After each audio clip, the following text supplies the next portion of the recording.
మేము పిక్నిక్ వచ్చినాము Easter హాలిడేస్కి. So ఒక పెద్ద ఇల్లు తీసుకున్నాం అనమాట. 5 ఫ్యామిలీస్ వచ్చినాము. సో ఎవరికి వాళ్ళకి బెడ్రూమ్స్ ఉంటాయి అండ్ ఇట్లా బంక్ బెడ్స్ ఉంటాయి అండ్ బెడ్ ఇట్లా ఉంటుంది. యాక్చువల్లీ గంద అయిపోయింది రూమ్ అంతా, బట్ ఇట్లా ఉంటుంది రూమ్ అంతా.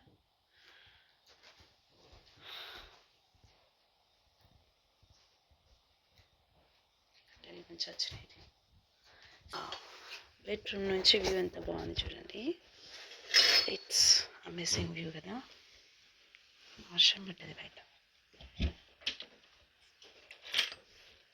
ఓకే,